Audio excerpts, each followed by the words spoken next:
Hey Rich Kids, it's Victor, and I'm so glad that we're here and that you are here joining us on Rich Kids Online this week. This month is all about creativity. Whether you're doing say cheese with the little kids or you're doing the creativity stuff with the elementary, it's really awesome to watch how God created everything, and He even created you guys. And it's really cool. So make sure you go outside, look at His creations, or even being inside. Now, I know a lot of you know that school is coming up very soon. And some of you are probably excited about that, and some of you may be a little bit sad. But whether you're going back in person or whether you're going to be doing it virtually, we are praying for you and your families. So at that point, let's get up, let's enjoy Rich Kids Online, and we will see you again soon. Bye, have fun. Hey everybody, it's me, Jacob, and today I'm here to talk to you about creativity. Creativity is imagining what you could do because you were made in God's image. There are so many different artistic ways to be creative, and today I hope to demonstrate just how creative I am in the culinary arts. Now you might be thinking, oh, hey Jacob, what are the culinary arts? And that's totally okay because I had to look it up too. I had no idea. So allow me to elucidate. I had to look that word up too. Okay. Basically, it's this. I'm making chocolate. Yes! Ugh. You see, I started thinking, I know I'm creative because I was created in the image of God, but what if drawing and sculpting and, art stuff isn't my thing? What if chocolate making was my thing? My purpose. And time for the last thing. The cocoa powder.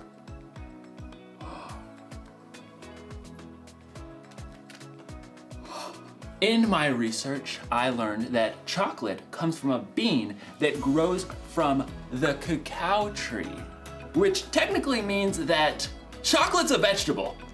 True story. Oh, this looks so good. Bon appetit. That is so good. I think I've really discovered what my purpose is. Chocolatey goodness. It's like in today's story. God had a purpose for a woman named Esther, and you're going to find out if she discovered her purpose before it was too late. Time to check the old recipe book. Oh, let's see. Chill for 4 hours. Chill for 4 hours. No, I'm kidding, obviously. It means to put it in the freezer. Just, duh. I had to look it up. And I spent 2 hours in the freezer before I realized that it meant the chocolate and not me. So, see you soon. The Bible. It's 66 books of history, stories, letters, and poetry that fit together to form God's one big story. The epic adventure of how He created us and loves us so much that He made a way to rescue us. As we travel through the Bible, from Genesis to Revelation, we discover people who met God and found their lives changed forever. Now, for an amazing story. Inspired by the Book of Esther. Esther was the queen of Persia. Wait, what? Queen? Esther didn't become queen in the usual way. See, her father wasn't a king, and she wasn't from a noble family. It's just me and cousin Mordecai. In fact, Esther was Jewish. Many of God's people had been captured and brought to Babylon when their home, Judah, was conquered. Then Babylon was taken over by Persia. So Esther grew up in a land that wasn't her own. When Esther's parents died, her cousin Mordecai raised her as his very own daughter. Always remember what our scriptures say. Love the Lord your God with all your heart and with all your soul. Love Him with all your strength. One day, a new king named Xerxes came to power in Persia. He was so impulsive that he actually fired his queen, Vashti, simply for refusing to show up at a wild party. She will never see me again. When Xerxes had finally calmed down, he had realized he now had no queen. I have no queen. He would have to find a new one. I must find a new one. So the king decided to hold a contest. He ordered his officials to gather the most beautiful young women in the land and put them through an entire year of beauty treatments. Esther was one of those girls chosen. Cousin Mordecai, what do I do? Don't tell anyone you're from a Jewish family. I have chosen my new queen. Drum roll. My new queen is Esther. Me? Assume the queenly royal crown. I might have to resize it. Just as Xerxes had so impulsively switched queens, he also promoted a royal official named Haman higher than all of the other nobles in the kingdom. Bow to me, you fools! Haman was delighted when all of the officials outside the palace bowed low before him. When he discovered that Mordecai refused to bow, he was enraged. You have to bow! Somebody make him bow! Haman was so angry. He made a plan to destroy not only Mordecai, but all the Jews in the land. He laid it out for the king. Your Majesty, these Jews live differently than everyone else. They don't obey your laws. Fiddlesticks. That's just wrong. Precisely. Give the order to destroy them. Consider it done. Xerxes agreed to the terrible decree. Messengers took the letter all over the kingdom. Hear ye, hear ye. On the 13th day of the 12th month, all Jews are to be killed. Hear ye, hear ye. When Mordecai and the other Jews discovered the horrible news, they dressed in rough clothing and wept bitterly. Mordecai sent a message to Esther in the palace, telling her what Haman had done. You must ask the king to save our people. Esther was devastated. She sent a response to her cousin. No one can come before the king unless he sends for them. If I do it, I'll die, unless he reaches out his gold scepter to me. Mordecai sent his answer right back. You may not escape, even though you're queen. Who knows? It's possible that you became queen for just a time like this. He's right. Here, tell this to Mordecai. Gather all the Jews. Don't eat anything for 3 days. I and my servants will fast too. Then I'll go to the king. Esther faced an impossible dilemma, but she took 3 days to prepare her heart and her mind. Bring my most beautiful royal robes. Heart racing, Esther entered the throne room. Across the long hall, she saw the king seated high on the throne. Breathless, she waited for him to see her. Please, please, please. The king looked up, his dark eyes locked on Esther's face. And then he smiled. He reached out his golden scepter. Thank God. What is it, Queen Esther? I'll give you anything, up to half my kingdom.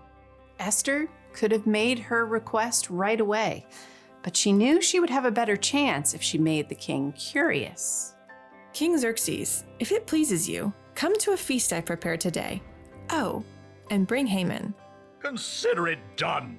Esther created an elaborate feast for the king and his number 2 official. Look at me, you peasants, invited to the queen's banquet. At the meal, King Xerxes once again tried to discover what Esther wanted. I'll give you anything, up to half my kingdom. Once again, Esther held her ground and waited for the perfect moment. I'd like you and Haman to come to another feast tomorrow. Then I'll answer your question. The king agreed, and Haman spent the whole evening bragging to all of his friends. You guys, the queen thinks I am the bomb. But the second feast was a different story. As before, Esther prepared an incredible meal. Both Haman and the king were quick to dig in. What do you want me to do for you? I'll give you up to half my kingdom. Esther took a deep breath. Something told her this was the right moment. Your Majesty, let me live. Please spare my people. We have been sold to be destroyed. Haman paled and choked on his fillet, but the king's face flushed red with rage. Who is the man who has dared to do such a thing? Esther turned her gaze on Haman. Haman is the one. In a panic, Haman threw himself at the queen. Totally didn't mean it. Please, please, please let me live. You dare attack the queen? Take him away. That very night, Haman was killed, and the king created a new order that would allow the Jews to be saved. We will celebrate this day with great joy. God had given Esther a surprising position in a foreign nation, and when the time was right, she would use all she had been given to save her people.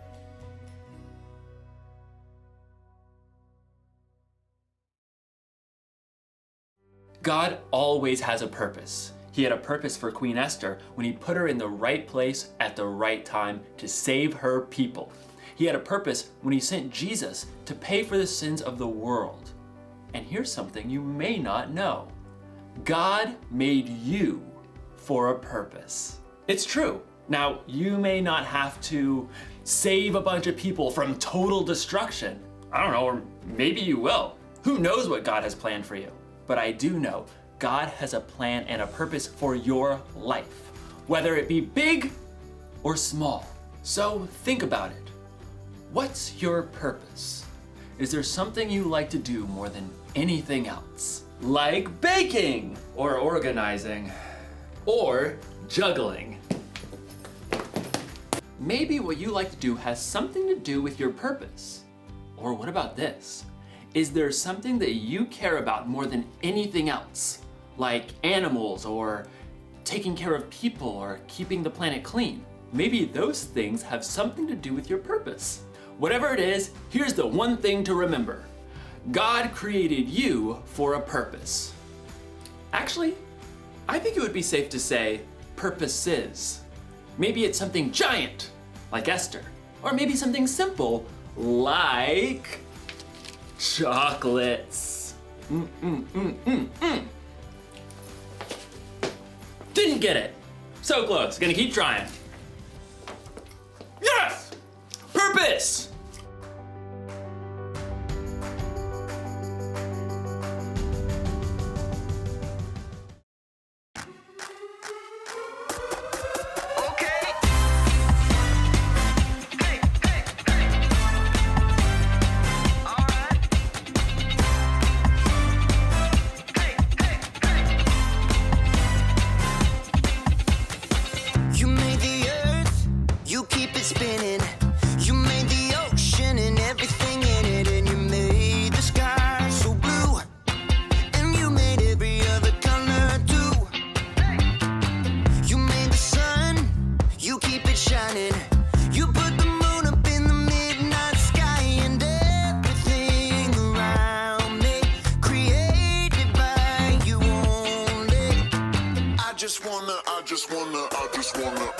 I just wanna thank you 'cause everything you made is so beautiful. Every single star and every beat of my heart, and it's beautiful. You made my feet, you made my hands, you made me sing and you make me dance, 'cause your love is all around me, and your love is so astounding. I just wanna thank you 'cause everything you made is so beautiful. Every single star and every beat of my heart, and it's beautiful. Here we go, break it down now. Everything you created with your imagination is wonderful and good. Wonderful and good. You're my inspiration beyond all explanation. You're wonderful and good. You're wonderful and good. Everything you created with your imagination is wonderful and good. Wonderful and good. You're my inspiration beyond all explanation. You're wonderful and good. You're wonderful and good. I just wanna